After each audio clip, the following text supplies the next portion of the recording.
Hello, and welcome to Bite Me Fanboy, a comics podcast. I'm Kate. I'm Tom. I'm Jordan. And I'm Kirsten. And today we're going to be introducing ourselves and our backgrounds in comics. Let's dive in.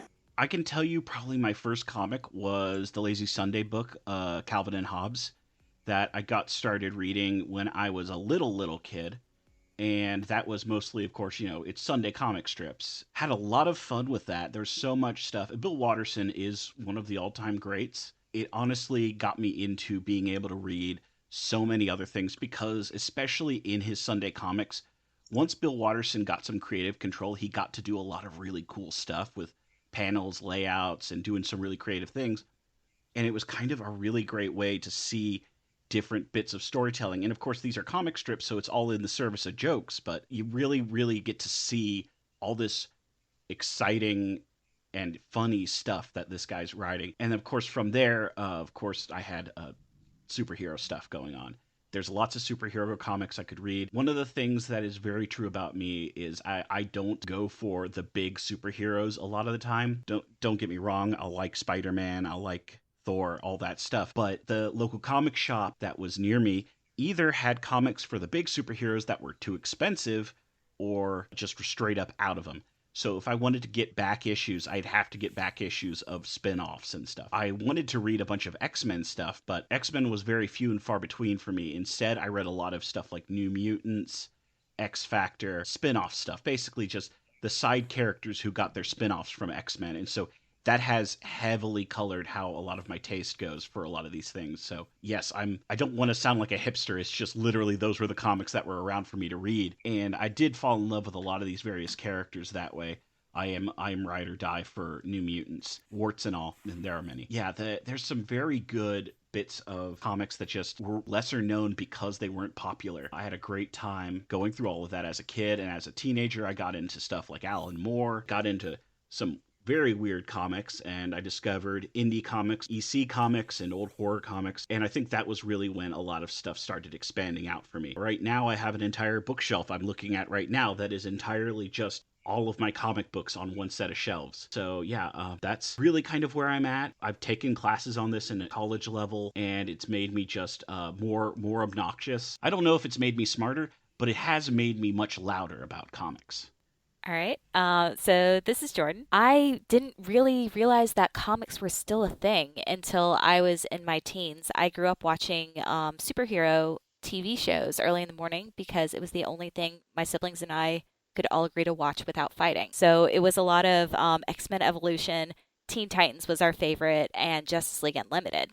And then the Teen Titans show got canceled. I was so upset that I went online and was like, so how do I get more of this story? And people were talking about a comic series that they were making to continue the show or about the show. Oh, comics are still actually a thing. So my nearest comic shop was about 45 minutes away. I could not drive myself at that point because I was too young. So I wrote my dad into taking me. I will say walking into a local comic store for the first time, especially as a girl, is very daunting. It's very hard to decipher your first time in where everything is, how everything is organized. Now they tend to set up new issues along a back wall. And then, like Tom was saying, back issues of comics are going to be ones that had come out previously. So it could be last week, it could be from years and years ago, but those are typically in something called long boxes.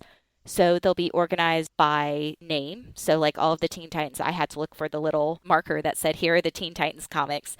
And me not knowing that there were so many different iterations of the Teen Titans, just saw so many comics. And I'm like, I don't recognize some of these characters. Raven was my favorite. So I grabbed every single comic I could find that had Raven on the cover. And that was where I started. From there, I went to the library and I just found the graphic novel section. So graphic novels combine runs of comics, and they can also be standalone stories. The ones that I found, again, it was Teen Titans, and then I found Wonder Woman, I found Justice League. I took as many, I think my library capped out at 15 books, and so I just have 15 graphic novels at a time that I was getting from the library. And I was reading out of order. I was just finding my favorite characters and reading as much as I could find about them. While comics are massive, just find a character you really enjoy, and then you can branch out and find so many different options. A lot of times it's just if there's a cool cover you like, or that's how I found out about Lady Machina is a story I like. I love steampunk. There was a steampunk lady on the cover of a comic, and so I picked it up. It's for comics, looking at the covers can be helpful as a starting point, and then the internet is your friend. Finding the stories that you like, following different authors you like Tom was talking about, where I love Gail Simone. If she writes a new comic, I'm going to immediately pick up the first issue because I know her writing style. I trust her with the characters. So Birds of Prey was also one of my favorite series. Another thing that's been great is Hoopla. If you have a library that is difficult to get to, but you have a library card, you can get 10 free rentals. So it can be anything. It can be books, individual comics, TV shows, but you get that for free with your library card. Also, Marvel and DC now have online subscriptions. So if it's hard to get to a comic book store, ideally support your local comic, but it can be expensive as well. So Tom and I were talking a little bit ago about how DC once did a drawing the line at $2.99 per comic when they were trying to keep their prices low. That is no longer the price of comics. But comics can get expensive. It can be a very expensive hobby. Having subscription services like a lot of the publishers do now can be very helpful. So it decreased my Marvel buying habit from, I don't know, maybe $20, $30 a week to $60 a year with their subscription. But yeah, I mean, it can be very scary to get into, but it's very easy to find an in. And Kirsten, do you want to tell us how you found out about comics? Through you guys, I know nothing about comics, but I read manga, which I've been told counts. That counts. I don't know. I started reading manga.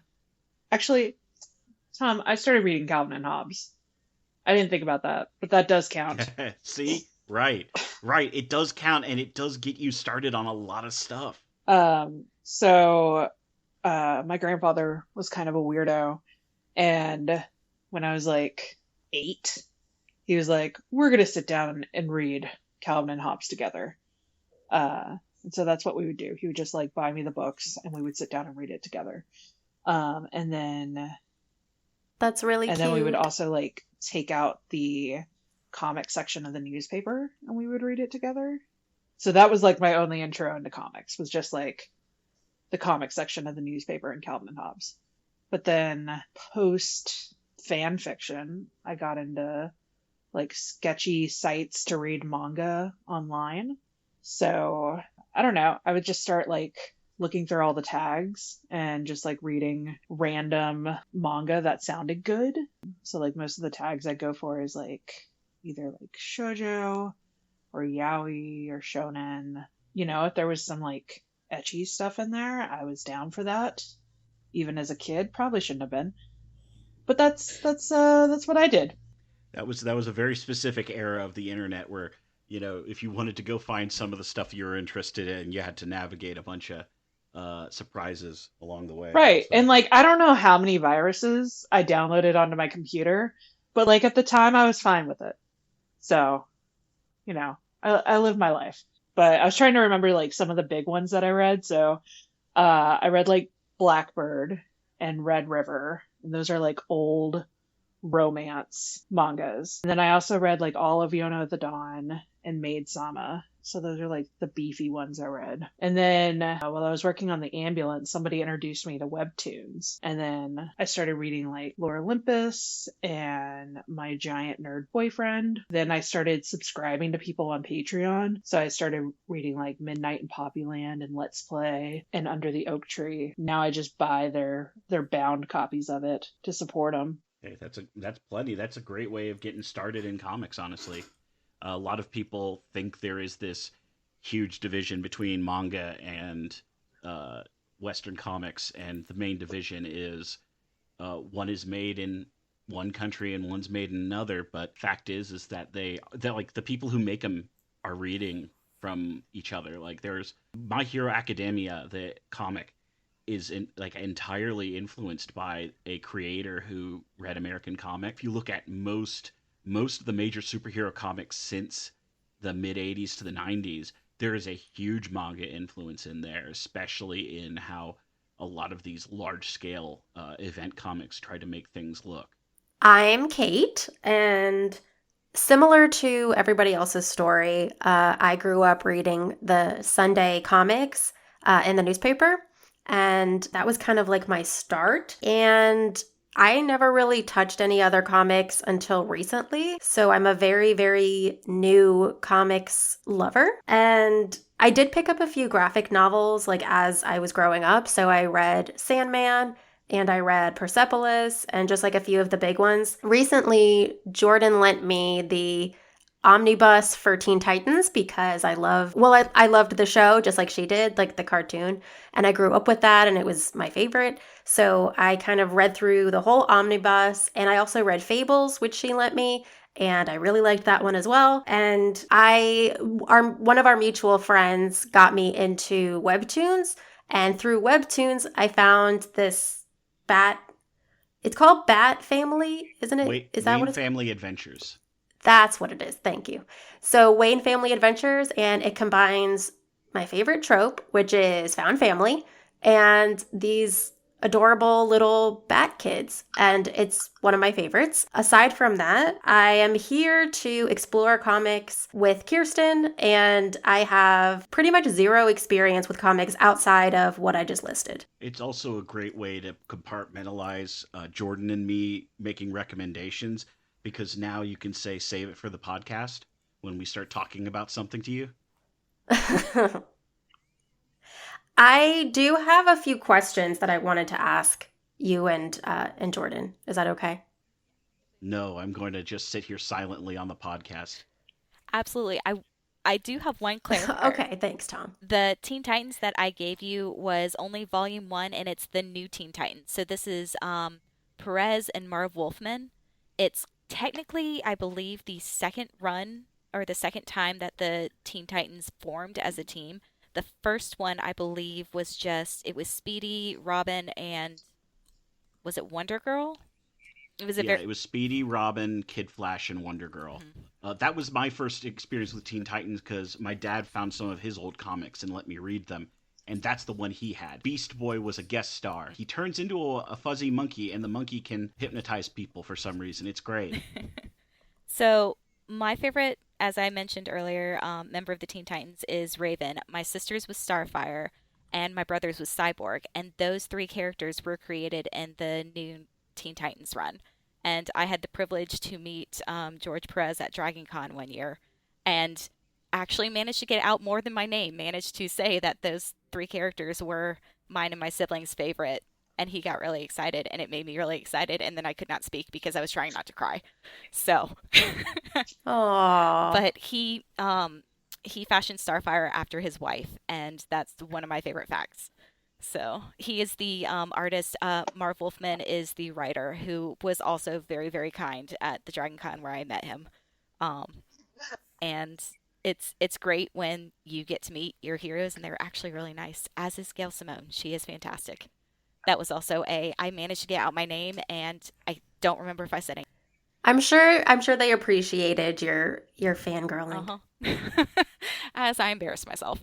But Kate, you had questions. Yes. So I was wondering if you guys could kind of describe the difference between a graphic novel and a comic. A graphic novel is trying to sound better in a job interview. It's Okay. it's also so they'll collect certain runs into a bound copy, which is then the graphic novel, which, depending on the size, the omnibuses that I lent you are not the easiest to read.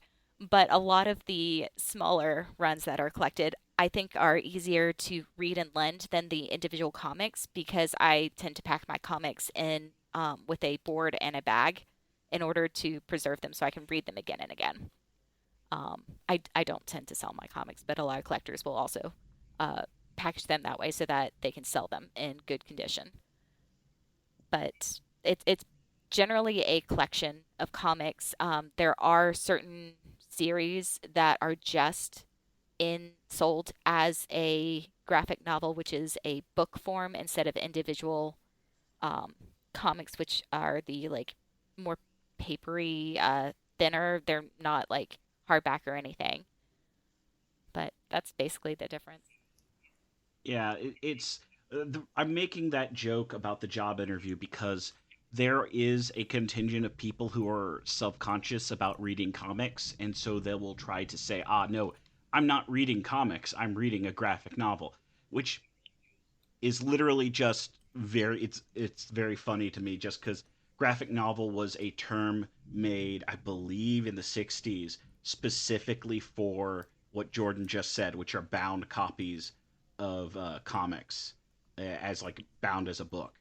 So people will be like, "Oh yes, I'm reading this great graphic novel." Like a lot of times, whenever someone says like, "Oh yes, I'm reading a Watchmen, the graphic novel," it's trying to get a little pretentious about it. Thing is that at one point it had a very specific meaning for like a period in the '80s, I want to say, because Marvel Comics would put out what they called Marvel graphic novels, which were not comics that came out monthly. They were written for being straight up just a book that was released. And honestly, there were those specific graphic, they were called the Marvel graphic novels, but barring that, when people say graphic novel, they just mean comics that are bound as a book. And when you go to the library, that's what you're going to find is the graphic novels. You're not going Hmm. to find the individual comics. Sometimes, I was going to say, Really? the library I used to work at, yeah, we had floppies. They were in what was called the ephemeral section. It was with magazines and stuff. They were not with comic books that were books. I mean, it was pretty cool. I will admit. And I'm not just saying that because it was where I worked, but it was a pretty cool library.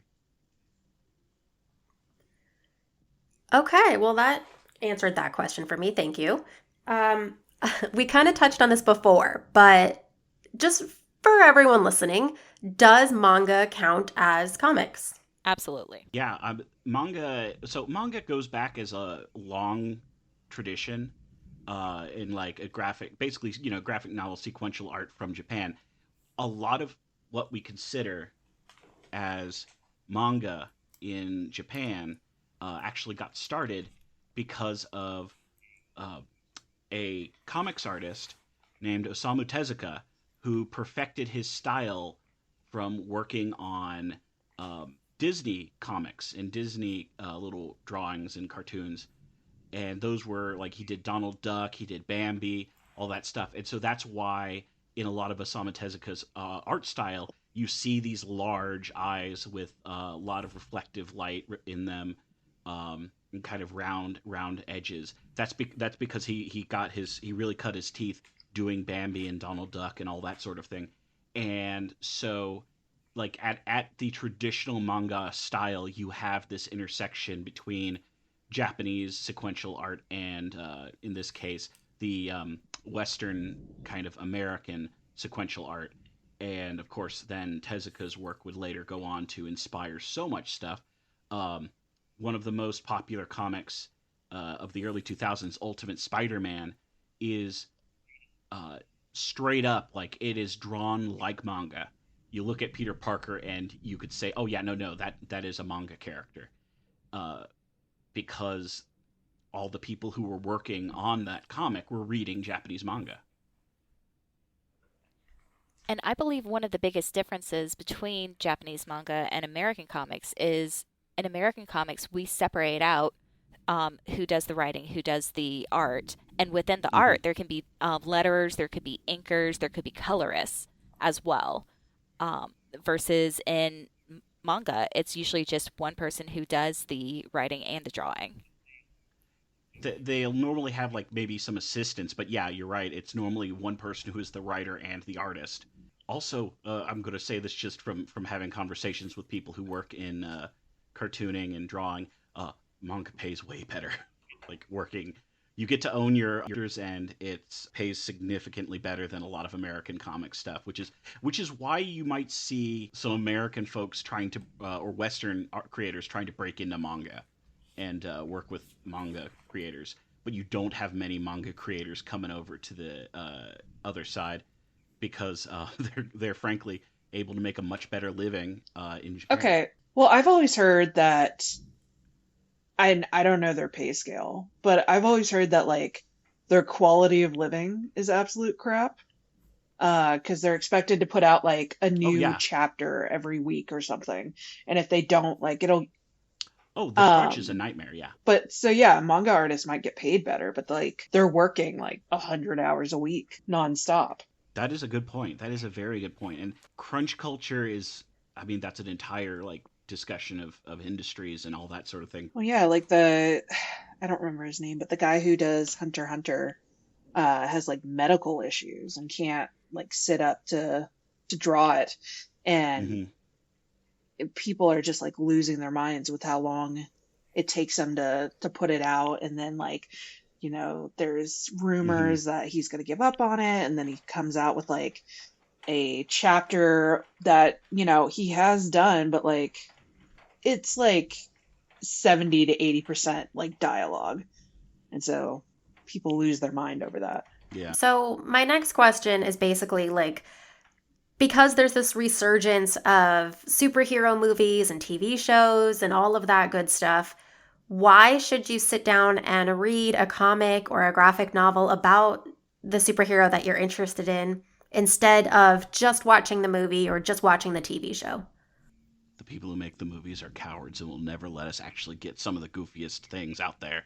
Like, we are never getting Bat Cow in a big movie. Could you imagine Zack Snyder's Bat Cow? I would love Bat Cow in a movie. I I love know, all of Bat right? animals, and they did Ace so dirty in the Super Pets movie.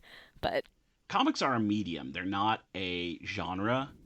And I think because of that, you get opportunities for some really crazy and great pieces of storytelling. Harrow County is one of my favorite indie comics for that reason. It has this very specific kind of watercolor and sometimes oil painterly style, and it depicts all these supernatural creatures and monsters and stuff. And maybe someone could do that in a movie, but the way they look in the page is truly singular, and that's something that is not something you could replicate, or at least very hard to replicate the feeling and the vibe of something like that. So I think there's some really cool, irreplaceable uh, types of stories out there. and I would say you don't just if you really enjoy a character, you don't just want to see a movie about them. You want to find out every iteration of them. And the comics give you backstory on that character. They give you other story plots. Because Marvel and DC reboot characters and reboot stories and reboot their entire worlds, you can get so many different iterations of the same character, and really you get more depth with what you're listening to. And it so Teen Titans Raven, I'm going to keep coming back to that. The TV show Raven is very, very different than the new Teen Titans Raven, who is also different than the Teen Titans Go Raven. They're they share a lot of the same characteristics. They all tend to reference her issues with her father. Her occasionally her siblings are brought back up, but I love every iteration of that character because I love that character. I It doesn't matter what they put out about her, whether it's a TV show, a movie, another comic, I'm going to read it and enjoy it. And also a lot of what they're doing in the storytelling, Marvel's new Daredevil, Born Again, that TV show is taking from different comics, as we've discussed a little bit before this podcast. It's not just one comic run, but it's bringing it together in a different way. It's telling a different story with the same characters. So if you enjoy story, that's why you should not just watch the movies, not just watch the TV shows, but go back to the comics and you can get more stories with those same characters. So you brought up a really good point about different stories and like different universes for these characters. And I know that I'm probably not alone in thinking that it's so confusing and like you don't know where to start, because they constantly like redo their own universes and their new like their superheroes and characters. So I guess my question is, who who decides what's canon in a particular universe? Jordan, I'm going to let you take the first crack at this. I'm going to let you take the first crack at this because that's a big question. I believe it's Sorry. typically the editors, I believe, who, so for DC and Marvel, who are not typically, if you're writing for them, you don't own the characters generally. So you're kind of playing in their sandbox. And they may give you, there are certain things that you can and cannot do based on the character that you're given. Um, so, for example, oh gosh, I don't have a good example because I don't know specifics, but like Superman, as part of his character, cannot do certain things. And so, any story idea that you propose to DC that has something in it, you're either going to be told, yes, you can do that, yes, you can't. And then once you have that story, they're also going to decide, well, typically you're writing within a certain um, you may be writing within a continued storyline, or you might be given your own kind of offshoot storyline. And they're going to decide, the editors are going to decide whether or not they consider that, yes, this actually happened. Um, Typically, if you're writing within a continuous storyline, then it's going to be considered canon because it's also going to have to go through levels of approval before it's actually published. If you're writing your own individual comics, so I believe Gerard Way, when he was writing Umbrella Academy, he basically, it's his comic, it's his characters, he could do whatever he want. It was automatically considered canon. Um, Tom and I, again, were talking before the podcast about the Killing Joke, and so Tom, if you want to. Okay, yeah, you're tossing the Killing Joke to me. Okay, yeah, the Killing Joke was actually never meant to be. Let me explain. The Killing Joke, if you're not familiar, is a famous and also infamous Batman comic. It was not meant to be canon to the story that it was. It has some very drastic and dark things that happen, but the person writing it, Alan Moore, had the idea that this would be not only a hypothetical story, this would not be official to Batman, it would also just be written as this is how I would end Batman if I wrote the last Batman comic. And as a result, there's a lot of really drastic things that happen, and the comic got really popular. So someone at DC editorial said, "Yeah, let's make this actually an official Batman story. Let's make the Killing Joke an official thing that happened." And like I said, a bunch of dark and drastic things happen in it, and so all of a sudden, these things that Alan Moore never thought or expected or even wanted to be in the mainstream comic, that he found, he like looking back on it said were in bad taste, all of a sudden that shows up and it's now official part of DC Comics. And that's just one of those extremely weird editorial choices that colors a lot of the rest of the comics. I mean, that comic book, if you want to know why the Joker as a character is the way he is, it's because of the Killing Joke. The That comic specifically is every time they adapt the Joker, there is something from the Killing Joke that shows up. And it's fascinating that something that was never meant to be this character defining or anything like that actually came out. But speaking of things that editors can decide on comics, I pulled up one of my favorite bits of tidbits, which is Marvel Comics has a set of guidelines of what Spider-Man is allowed to do and what Spider-Man is not allowed to do. Notably, Spider-Man can't use foul language beyond PG-13. He can't smoke tobacco. He cannot sell drugs. He cannot abuse alcohol. And he is not a homosexual. Was that, I'm not kidding. This is in the official Marvel document. is that during the Also, comics code? no, this is the current thing. This is Oh, like 20. This is 2011. I want to say, this is 2011. Yeah, and Peter Parker is named Peter Benjamin Parker. He is Caucasian and heterosexual. His parents became absent from his life during his childhood.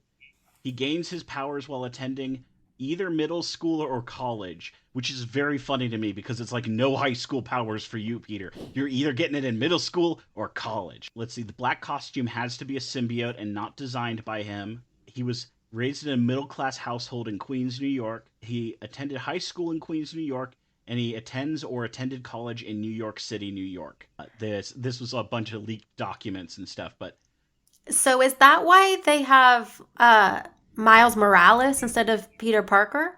I mean, well, actually, Miles Morales is because kind of actually. So Miles Morales was created because there was an entire thing online about people wanting Donald Glover to play Spider-Man in a movie, and then there was pushback and all this stuff, and so I believe it was Brian Michael Bendis, who is one of Marvel's superstar writers, who just said, "I'll make a Spider-Man that could be Donald Glover." That was kind of how he got created. Yes, he was created by Michael Bendis, and Sarah Pichelli is the one who did his art design and everything.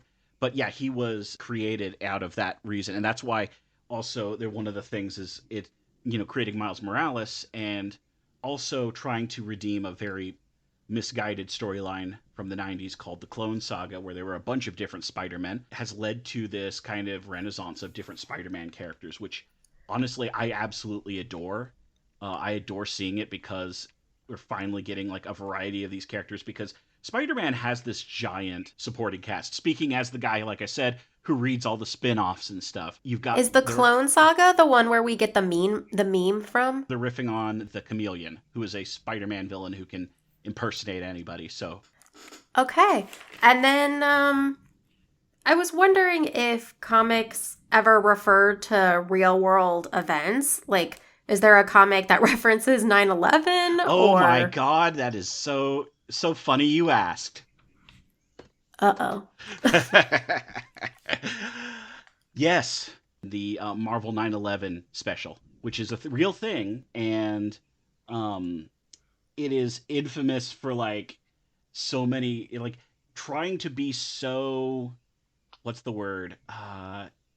It is trying to be so emotional. It came off as insincere and unintentionally funny, and that was not their intention. But it is still like you see Doctor Doom looking at the wreckage of the Twin Towers and crying, and Doctor Doom is famously a dictator who has done terrorist attacks in New York and blew up buildings. But now Doctor Doom is crying about the World Trade Center getting blown up. Um, and you're just like, what even, what even am I reading at this point? So yeah, there's a lot of stories that try to do that, and that's the one that's famous just as an internet meme is the 9/11 comic for that reason. Jordan, do you have thoughts? I tend to, so I know they have been done. I tend to stay away from things that directly reference world life events. However, a lot of, I mean, it's the same reason we read any story and a lot of fiction and fantasy and sci-fi stories. They're indirectly talking about things that are happening now. So it's the same themes that we see every day are also told, we tell them again in our stories because that's how we understand them, that's how we adapt them. There are also specific graphic novels like Mouse, which is specifically about the Holocaust. And it's a way to process it and understand it in a simplified art form, not a simplified story, and not simple themes. But it's just another way to understand it. That's a good point because it is kind of a way to introduce topics to maybe younger audiences or kind of a different way to relate that material. It was he Jewish? Do you know? Art Spiegelman is Jewish. I'm pretty sure. Oh yeah, he's Jewish. His real name is Yitzhak Avraham Ben Zviv Spiegelman. Kate, Yeah. I Oh can't yeah. believe you don't know your fellow Jewish people. Well, I said it. I'm pretty sure he's Jewish, and I just didn't want to be wrong. Have you read Mouse? I have not. I've been too scared. It's it okay. It is a deeply it is scary. It is a deeply affecting book, but there is a lovely conversation of him talking to his wife because the part of the premise of Mouse is it is not just what happened to Art Spiegelman's father during the Holocaust. It is Art Spiegelman talking to his father about writing this book and conversations in like his regular life. there is a very sweet conversation of Art and his wife talking about how they want to depict them getting married in the comic because uh, of like he personifies different countries as different types of animals. And in Mouse, famously, Jewish people are mice. And so he was saying, okay, well, how should we do this? Should we have you go to a rabbi and then he does a little poof and you're a mouse now? Um, Oh, that's and cute. it is extremely cute conversation of these two. His wife is also like an award winning cartoonist. They're both good, extremely good artists and create storytellers. And so they have this very funny little cute conversation about discussing conversion in their comic where everyone's personified as animals. Um, it was just it's a very it's very it was a very charming thing. I think you would probably get a lot out of it because especially uh, with your background in psychology, I think it'd be a very useful discussion. I will get around to reading it. I don't know, it's gonna like make me super sad and depressed for a little bit, and I'm trying to Yeah, keep yeah, my mental health okay. I totally understand. But yeah, no, it's a very important not like graphic novel, and so it's on the to be read list. So I'll report back once I've read it. Um, but continuing on, I was also wondering if we needed to read comics in order, or can you kind of just jump in wherever? I think that's one for well, Jordan. You were saying it actually a little bit earlier about finding a character you like and then hopping around, right? Yes. It is easier if you can start a storyline at the beginning. Um, when I was finding it, I was just finding things and reading them and then having in my mind to go back and go, okay, so this happened then and like create my own kind of timeline. Part of my issue because of the character I picked was I did not realize at that point when I first started reading that DC would reboot their universe. And so trying to keep the different like ravens in my head and like, okay, so this isn't a continuous storyline. It's broken up here, here, and here. Was a little bit difficult. So I would suggest you don't necessarily have to start from issue one, but if you find a storyline, start from the beginning of that storyline. And we're going to suggest some and suggest some starting points coming up for different characters that we enjoy, or even different, um, just different storylines that are either in the media recently, so different TV shows or movies that are coming out that we enjoy, and try to give everyone some starting places.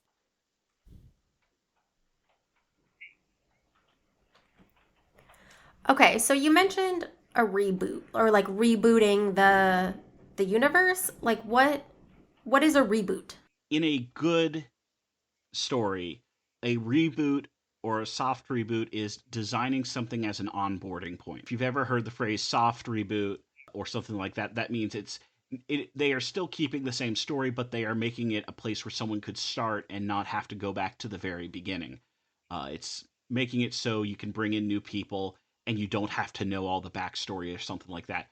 A lot of times in comics, the way you see that is it's depicted as like a new issue one. On the other hand, a hard reboot is when you remove that backstory, you remove that continuity, and all of a sudden, everything that has existed up to this point no longer exists. There's been several times where that's happened. One of the big ones, there was the one that happened in recent years called New 52, which was a DC comic where all of their comics started over at issue one, and everybody got a new story. Uh, Everyone's backstory was erased, and then they were creating new backstories from scratch. It went about as well as you could imagine for a company that's been telling stories since like the mid 30s. All of a sudden, they wanted to keep all the characters around, but now there's no backstory. And they're like, oh, yeah, Batman's relatively new. He's only been Batman for about 5 years.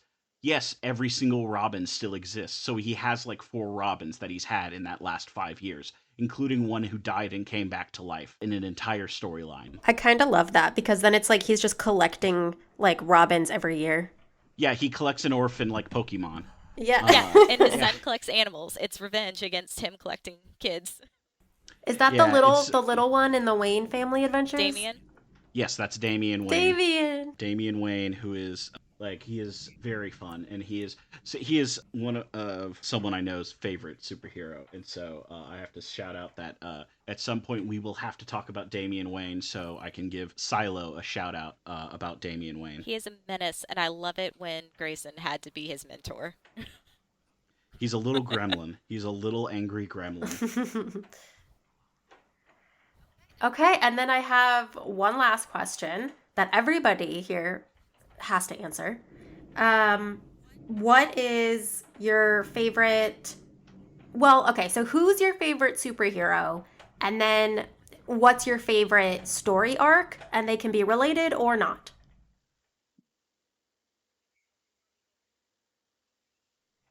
Okay, I'll say, Tom, you go first. Oh God. The pressure. Okay, so superheroes that I absolutely adore. One of which, hands down, it is my hipster answer, but it's true. Rom Space Knight is one of my favorites. He is a forbidden character. Long story short, he was officially licensed from a toy company, but the writer Bill Mantlo wrote a really good, long running sci fi story. I absolutely love the story. And it's the day the Earth stood still meets Invasion of the Body Snatchers. Except also there are witches from space and all sorts of crazy stuff. It's a great series. I love Rom. It's just only recently have we ever been able to get reprints of Rom because they worked some sort of deal out. But previously, you would only be able to find Rom as like floppy issues in somebody's like back issues long box because there was no legal way to reprint him. But if we're going with like more traditional mainstream superheroes, I have an immense love for the Bat family. Batman is good, but I honestly think one of the good things about a lot of Batman's villains is each villain brings out a part of Bruce Wayne and Batman as a person. And I think the exact same thing about his supporting cast between Alfred, Nightwing, Red Robin, spoiler, Batgirl, and Batgirl. Yeah, all the Robins get to have different names, but the Batgirls, Oracle, another great supporting character. And then you can also expand out to folks like Huntress and all that sort of thing. There's all sorts of really good stories with them.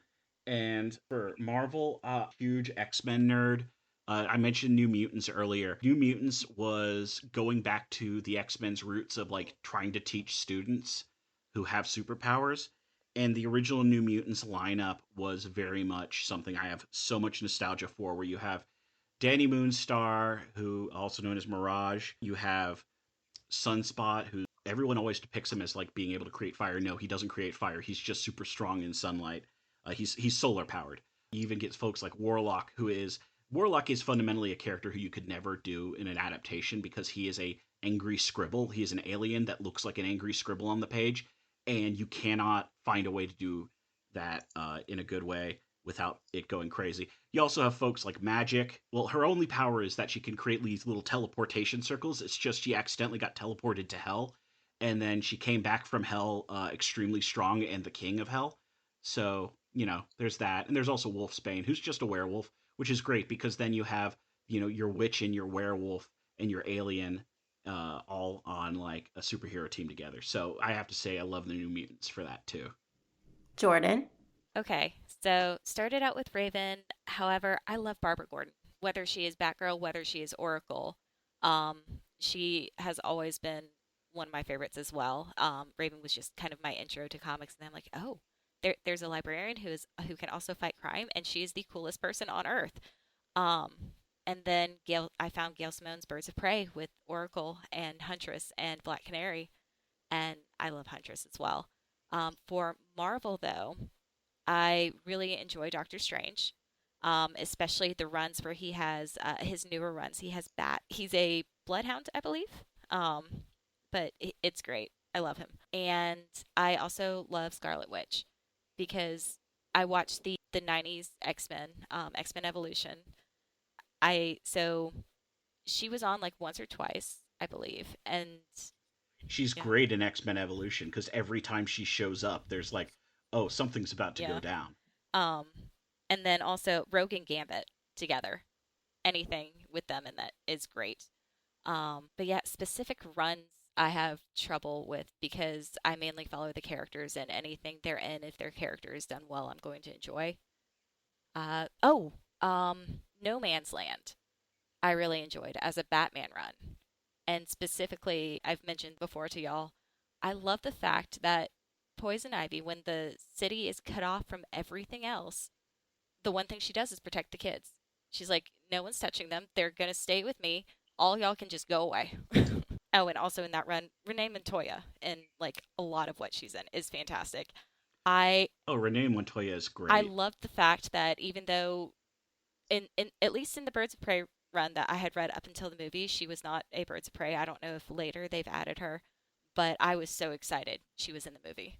Was she the cop? Yes. Yes. Okay. Kirsten, you want to go? I can, but the only reference I have for like superheroes is from movies. But I can talk about like my favorite Hey, manga super. I don't know if they're a superhero. yeah, Um, go for it. Or just like what you've seen in movies or TV shows. That still applies. okay, well, uh, I guess from TV shows it would be Lady Death from Agatha All Along. She was pretty amazing. I will recommend you comics. Oh my gosh. That's what this show is for. Uh, but from manga, I really like Kaiji number 8, but I like Hoshina from Kaiji number 8. He's like the vice captain, and like the main character's name is Kafka, and he's kind of an idiot, but he's also a little too OP. And Hoshina like definitely has limitations, but he's just making fun of Kafka the whole time. So I love him. Also, he's like a badass with swords, so he's great. Yep. He's a sword boy. And then Mina, the captain, has like it's a gun, but like it looks like a cannon, and it reminds me of this like quote from Hellsing Unlimited, and it's like bitches love cannons. And I'm like, yes, Mina has a cannon. That's what I needed. I think I think that's from Ah, Hellsing you're Ultimate right. You're right. It Abridged. is the abridged version. It is not the original. You are correct. I wish that was the real dialogue from No, that scene you're in Hellsing. That absolutely would have right. been That is the great. abridged version. He's like, get that bitch a cannon. Bitches love cannons. I'm like, yes, we do. Jordan, do you want to add in Constantine and then we can edit it in?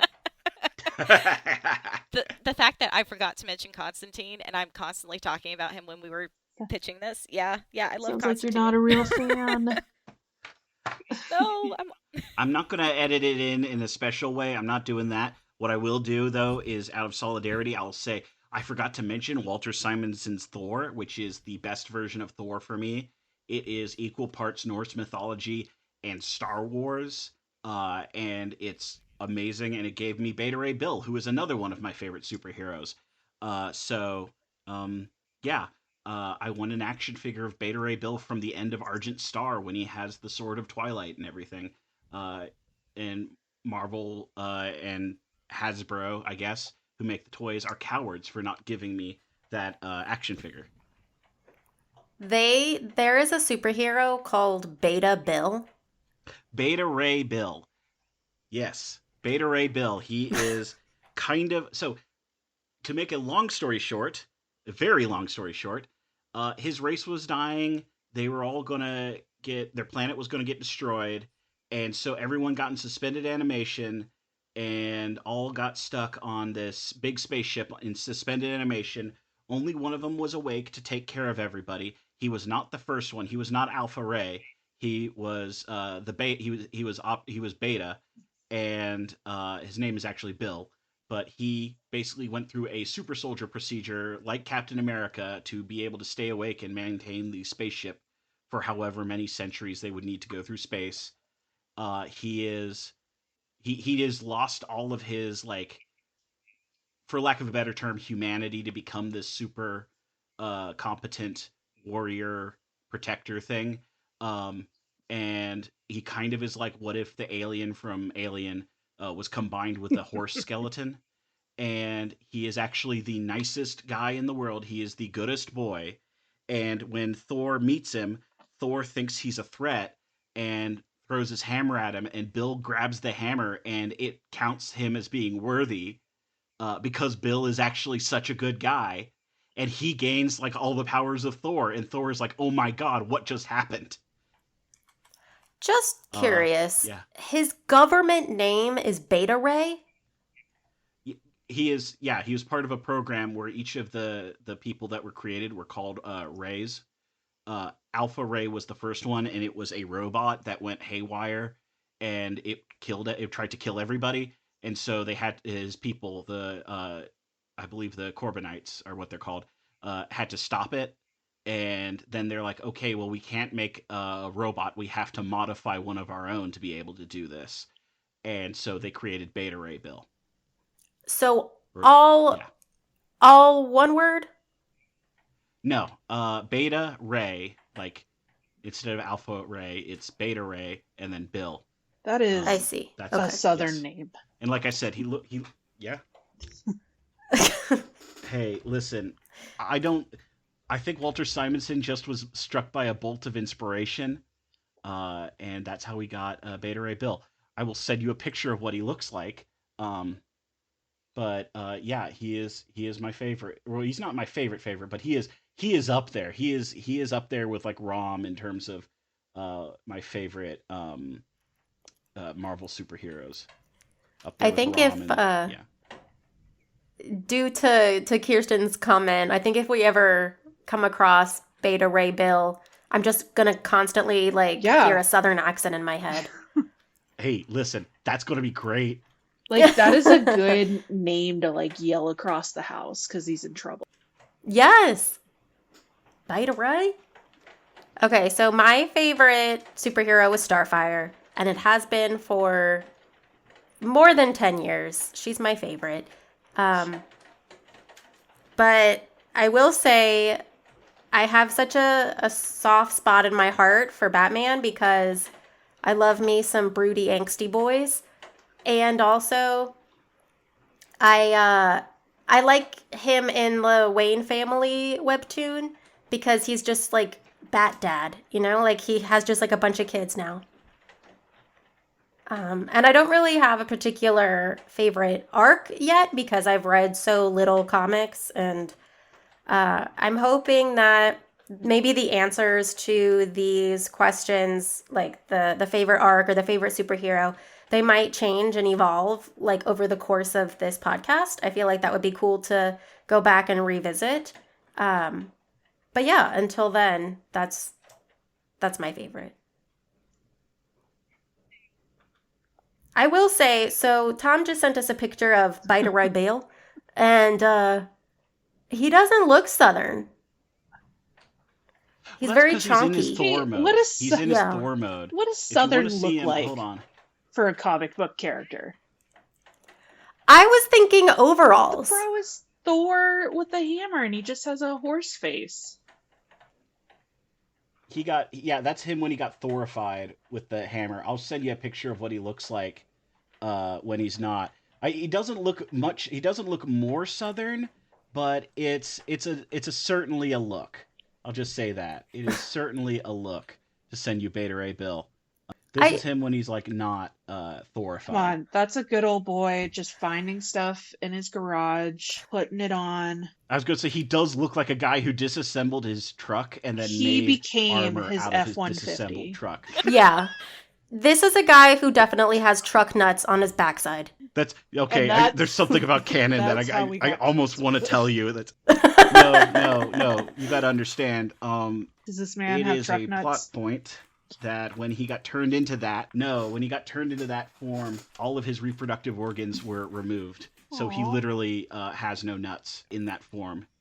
So he He got to get the truck nuts. Well, That's what I'm about to say. So in the old Thor comics, Thor had a human persona called Donald Blake that he would turn into, and Donald Blake was this like nice doctor who walked with a limp, and Mjolnir would turn into a walking stick. Well, because Beta Ray Bill had to get turned into that thing, that's not naturally how he looks. Odin transfers the spell to Bill's hammer when he gets his own, and so he can turn back into a normal person. Canonically, that's the only form he can Oh, bone buddy. in, because he has to turn into that form in order to have any sort of physical intimacy, because it restores him to his pre like cyborg state. So sad. Well, you made it sad now. Welcome to Well, comics. congratulations. That is also everything involving Beta Ray Bill. Congratulations. You made it sad now. That is actually his entire story. You got to understand, I love Beta Ray Bill. He also is a guy who just desperately needs a hug. Poor Beta Ray. Poor Beta Ray Bill. Okay. Yeah, you got me doing it now. You're welcome, everyone. I'm gonna get everybody Yeah, doing as long it. as y'all leave Remy alone, we're good. Okay, All right. what accent is Raven Remy. gonna have?